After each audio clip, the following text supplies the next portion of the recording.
அழகிய கூம்பு வடிவத்துடன் அடர்த்தியான பசுமையான கிளைகள் கொண்ட இத்தகைய மரங்கள்தான் கோனோகார்பஸ் மரங்கள். தென் அமெரிக்காவை பூர்வீகமாக கொண்ட இத்தகைய மரங்கள் இப்பொழுது இந்தியாவிலும் சில இடங்களில் காணப்படுகிறது. இம்மரத்தின் பூவின் மகரந்த தூளிலிருந்து வரும் வாசனையானது ஆஸ்துமா மற்றும் சுவாச சம்பந்தமான பிரச்சனைகளை ஏற்படுத்தக்கூடியது.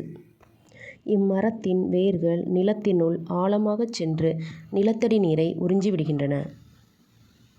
அரபு நாடுகள் சிலவும் இந்தியாவில் தெலுங்கானா மற்றும் குஜராத் மாநிலங்கள் இத்தகைய மரங்களை தடை செய்துள்ளது. கோனோகார்பஸ் மரங்களில் பறவைகள் கூடு கட்டுவதில்லை. தேனீக்களும் பூச்சிகளும் கூட அண்டுவதில்லை. சுற்றுச்சூழல் ஆர்வலர்களும் இத்தகைய மரங்கள் வளர்ப்பதில் ஆர்வம் காட்டுவதில்லை. இதுபோன்ற மரங்களை தவிர்ப்போம். வேம்பு, பூவரசு போன்ற மரங்களை வளர்த்து சுற்றுச்சூழலை காப்போம்.